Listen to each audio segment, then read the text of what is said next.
while two kings, Henry VIII and Francis I, spent $500 million just to see whose ego shone the brightest.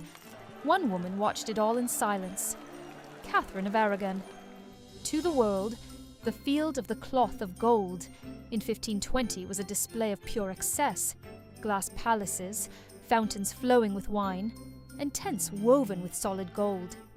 But for Catherine, this wasn't a party. It was a diplomatic battlefield where she was, quite frankly, the only adult in the room. Catherine fought against the futility of an alliance she knew was fragile.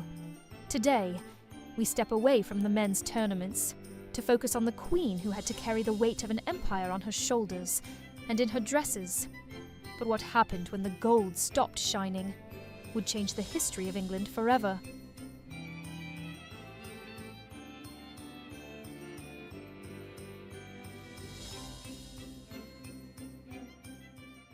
Catherine was not merely an English queen.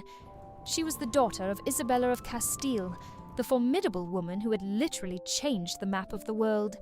She had grown up in the Alhambra, wandering among pomegranate gardens and the solemn austerity of the Spanish court. For Catherine, gold was not a toy for display. It was a symbol of sacred heavy duty.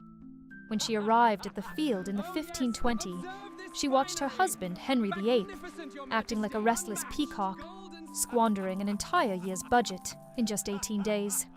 Catherine was acutely aware that this alliance with France was a quiet betrayal of her own family's interests in Spain. Yet, she did not falter. She played her part with a level of grace and poise that no historian has ever managed to erase. While the kings competed in sheer ostentation, Catherine's wardrobe served as her silent armor. Imagine the sound of the cloth of gold, a textile crafted by wrapping silk threads in real solid gold. It was stiff, heavy, and emitted a distinct metallic rustle with every single step. Catherine wore the French fashions as a courtesy, but she always maintained the pearls and the style of her homeland, a quiet reminder that she was a princess of Spain before she was anything else. She presided over banquets where fountains flowed with red wine and spiced hippocras for everyone to drink, day and night. In a field where thousands were bankrupting themselves for a fleeting moment of fame, she remained the brightest mind present. She sat at gold-covered feasts, holding complex conversations in fluent Latin and French, a beacon of true royalty hidden behind yards of velvet and priceless jewels. The breaking point came when Henry VIII decided to challenge Francis I to a wrestling match. Catherine watched from her dais as her husband, in a moment of drunken arrogance, was thrown to the ground by a younger, more agile French king. Henry fell into the mud, staining the gold he had worked so hard to display. In that moment, the silence across the field was deafening. But Catherine did not look away. She remained still, a pillar of dignity, while her husband's ego collapsed before all of Europe. She knew that gold could not hide the fragility of a man who constantly needed to prove his strength.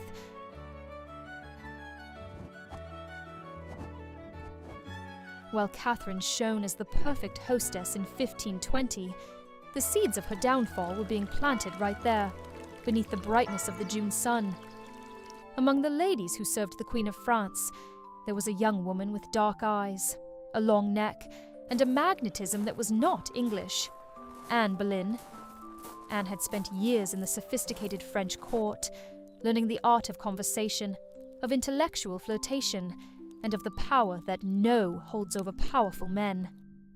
The irony is that while Henry VIII paraded in his cloth of gold, he barely noticed that the greatest threat to his marriage was serving wine on the other side of the field. Years later, Henry would take Anne's older sister, Mary Boleyn, as his mistress. But in 1520, no one yet knew any of this. Anne, watching power from a distance, had already decided something her sister did not yet know. For her, gold would not come in exchange for favors. It would come in exchange for a crown. Upon returning to England, the brilliance of the field of cloth of gold faded. but the image of Anne remained etched in the king's mind. Henry, accustomed to having everything that money and power could buy, found in Anne something that gold could not bribe: refusal. Anne refused to be just another Mary Boleyn. For years she kept Henry at a distance, feeding his obsession with clever letters and strategic absences. The king who in 1520 had spent a fortune to prove his physical strength against Francis I now spent his sanity, trying to prove he could conquer this one woman. Catherine watched it all. She watched her husband transform from a young enthusiast into a dark, obsessed man. The palace of crystal they had built in France had shattered, and its shards were cutting Catherine's heart, day after day, in the silence of her chambers. From 1527 onward, what had been a flirtation became the king's great matter. Henry was convinced that his marriage to Catherine was cursed by God because she could not give him a male heir. The Golden Queen was slowly pushed into the shadows. Henry stopped visiting her, stopped dining with her, and eventually stopped acknowledging her at all. Catherine was forced to watch Anne Boleyn occupy her chambers, wear her jewels, and act as queen while she herself still breathed.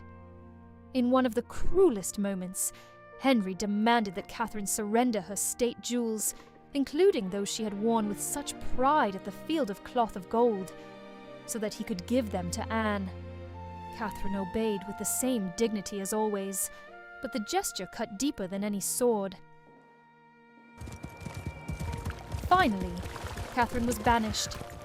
She was sent to increasingly remote and damp castles, ending her days in the isolation of Kimbolton. Henry forbade her to see her daughter Mary, hoping that a mother's despair would make her yield and accept the annulment. But Catherine of Aragon was made of a metal stronger than Henry's gold. She spent her days praying, fasting and sewing, wearing a nun's habit beneath her silk gowns.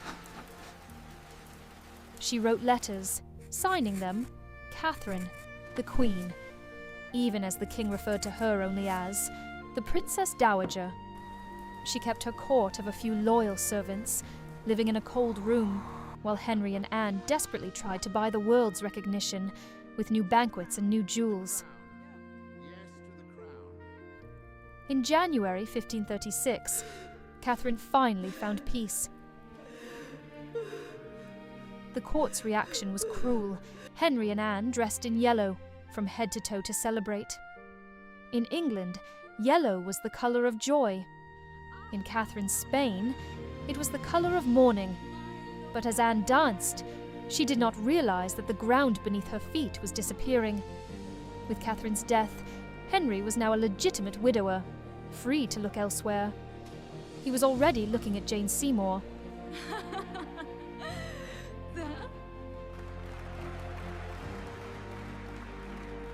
Anne's fall was staggering. In 4 months, love became cold, calculated hatred. Henry fabricated a case of treason against the woman he had so desperately desired. In May 1536, Anne was taken to the Tower of London. While Catherine had died surrounded by her loyal servants, Anne faced the isolation of a cell. The gold of 1520 had transformed into the cold steel of a French blade. On the day of her execution, Anne Boleyn did not wear yellow. She climbed the scaffold with the same courage Catherine had shown in exile, asking people to pray for the king she called a gentle prince. Catherine died as queen. Anne died as a traitor. The Field of Cloth of Gold left us only dust, but these two women left us something deeper. True royalty is not in the jewels. It lives in what survives when everything else is taken from us. Henry spent a kingdom. Anne won a crown. Catherine lost everything. And yet, she was the only one who remained. I'm Helena Valmont, and this is Beyond the Gold Gate. Thank you for watching.